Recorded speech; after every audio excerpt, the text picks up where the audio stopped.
In a world where every bit of messages, transaction and piece of information travels across the open network, cryptography is the invisible and powerful force that keeps our bit of information safe. So, it is not only hiding the information, it is building the trust in the digital world. So, that is what exactly we are going to learn in this course, Theory and Practice of Modern Cryptography. Namaskar, I am Professor Sourav Mukhopadhyay. I am a faculty member at Department of Mathematics of IIT Kharagpur. Along with me, we have 3 TAs in this course. Let me introduce Pratima, Sudeep and Navanita. They are the senior research scholar of Department of Mathematics, IIT Kharagpur.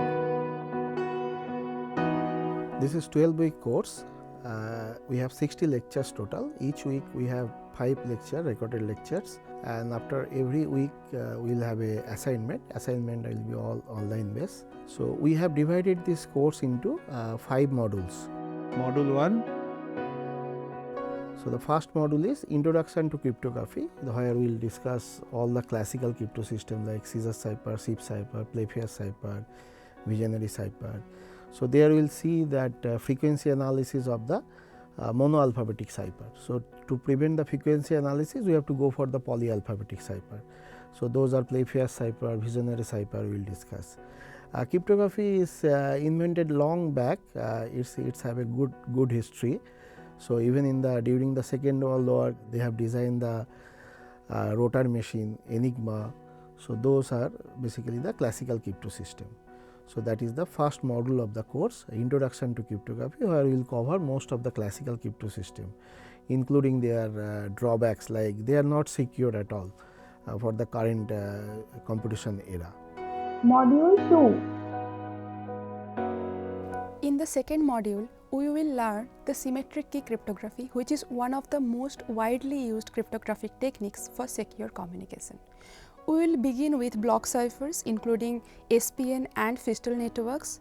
Then we will study the data encryption standard DES, and we will move to the advanced encryption standard AES, which is the current global standard for secure symmetric key cryptography.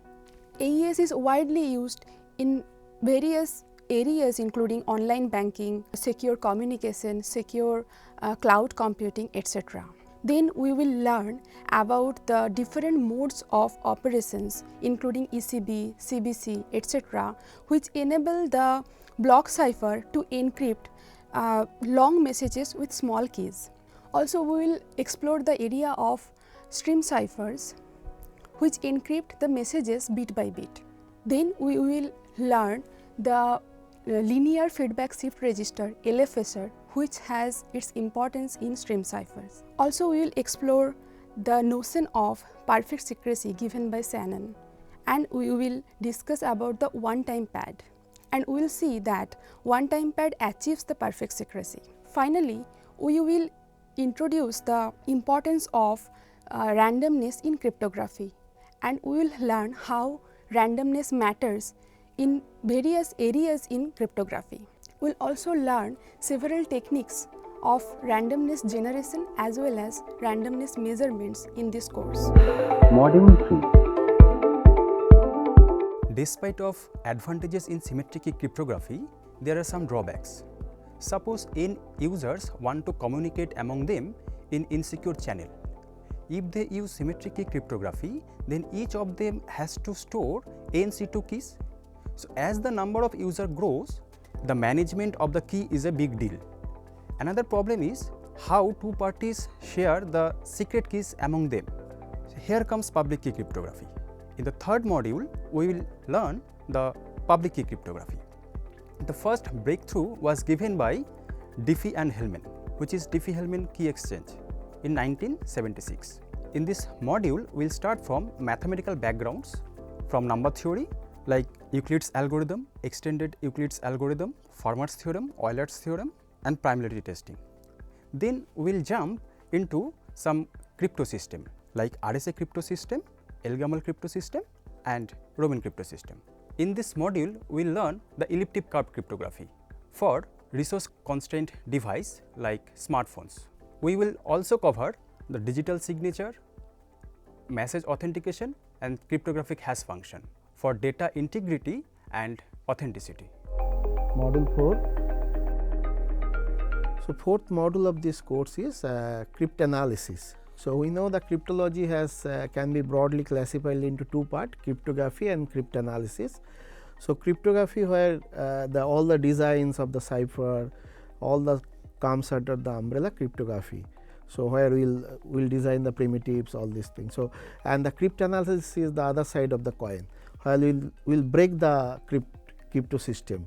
So, it is a attacker point of view, adversary point of view. So, there we will see the attacker can be, adversary can be act as a passive adversary or active adversary. Passive adversary means adversary can only see what is going on the public channel. He has no right to alter the signals, alter the messages which are signals which are broadcast over the public channel. But in the active adversary, attacker has more power to change the messages, I mean change the signal which is broadcasting over the public channel. Those are active adversary.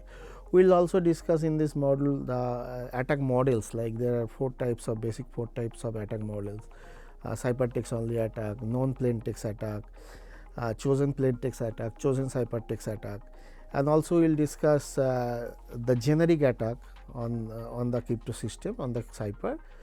Those are basically the exhaustive search attack, which is brute force attack, which will search the key in a key space, and so that if the key space is not big enough to prevent this brute force attack or exhaustive search attack. And another generic approach is time memory trade-off attack. So, there we will learn the Hellman table, rainbow table.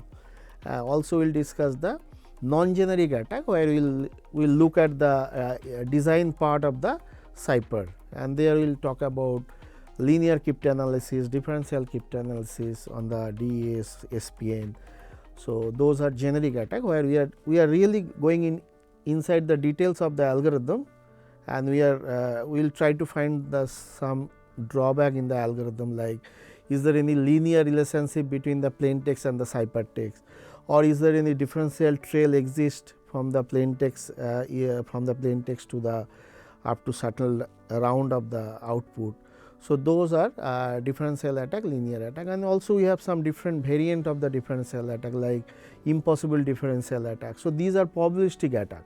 So, in the differential attack we need to have this differential trail with high probability, and in the impossible we have very negligible probability. So, that will give us another attack, which is called impossible differential attack. And another version of differential attack is boomerang attack, truncated differential attack, and also we will discuss the slide attack, side channel attack we will talk about in this course. So, this will be covered in the fourth module of this course, cryptanalysis. Module 5. The last or the final fifth module of the course is advanced cryptographic primitive. In this module, we will explore the cryptographic tools that used today to protect our privacy and secure collaboration and make prepares for the future threats. This module also explored the advanced cryptographic primitives such as ring signature, zero knowledge proof, multi-party computation, and fully homomorphic encryption. This primitive provides us the privilege of getting the advanced functionalities such as zero knowledge proofs lets the prover prove to verifier that it knows some statement is true without revealing the additional data. For example, you want to prove that you know the password without revealing the password to someone. This is the foundation for the privacy preserving blockchain, advanced anonymous systems, proving that you something that required for certain system. Another primitive is the fully homomorphic encryption. There you want to compute some computation not on the raw data, on the encrypted data. When you decrypt the data, you will get exactly what you want to compute on the raw data, but without knowing the data.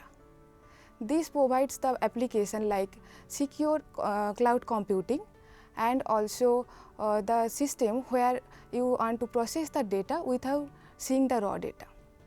Another application is the ring signature, where a signer wants to sign on the behalf of a group, but the verifier only verify that the signature is valid without knowing that exactly which person is signed this signature.